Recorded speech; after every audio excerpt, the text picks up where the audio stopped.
friends for a long time, and in fact, in some ways, I think of you as a mentor.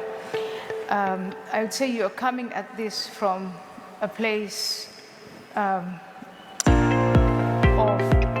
there is nothing.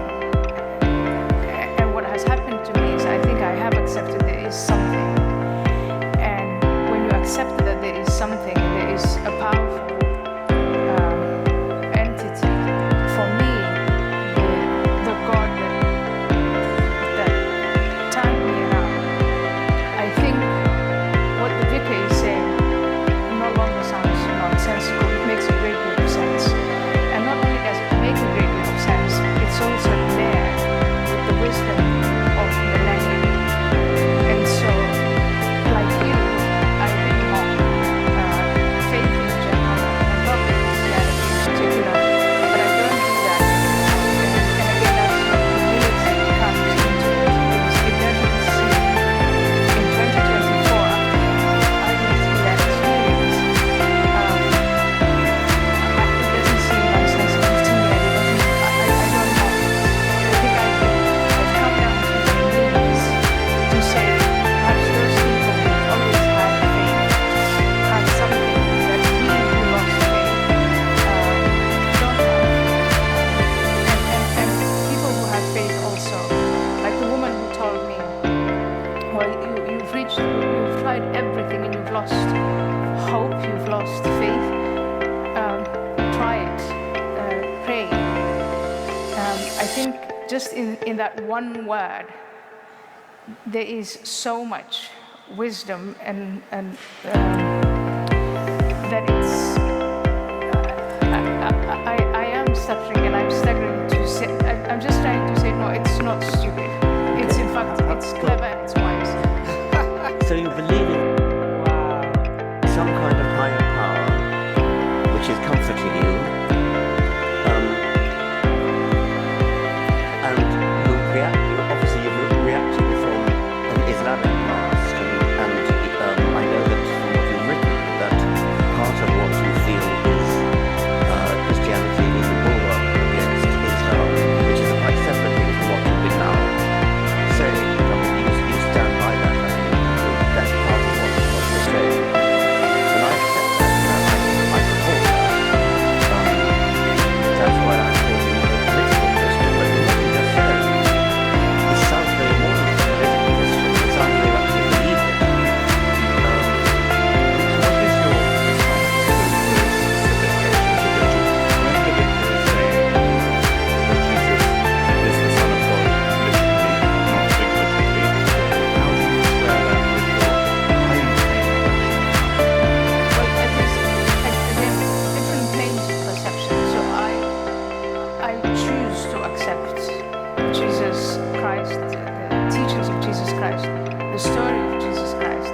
I choose to accept that. So on the personal level, the rewards I get, very subjective again, but mine and through choice, which is separate from where I think that aside from my personal experience, the history of Western civilization is mainly Christian, and that the external forces, for instance, the spread of Islam, non-violently or violently, and the challenge of Islam, the message of Islam to Western civilization, can be countered and should be countered with the message of Western civilization, which is essentially Christian.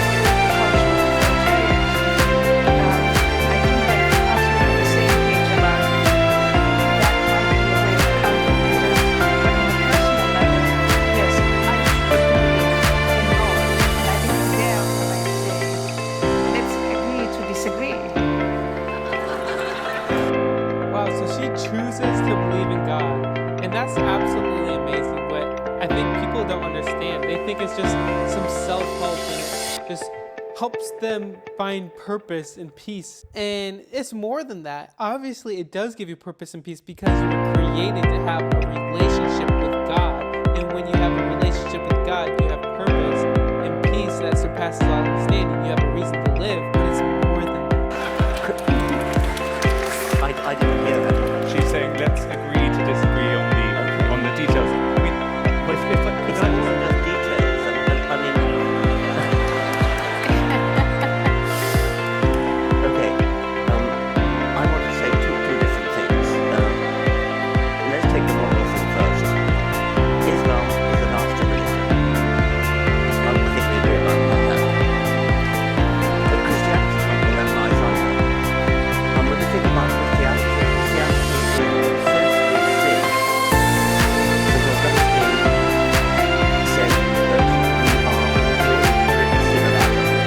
Well, he didn't exist, so we can say original sin.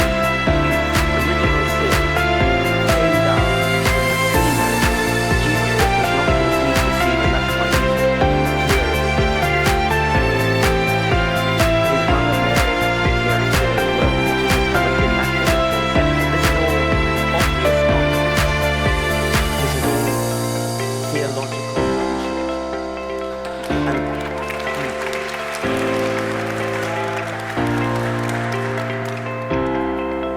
the idea that humanity is born in sin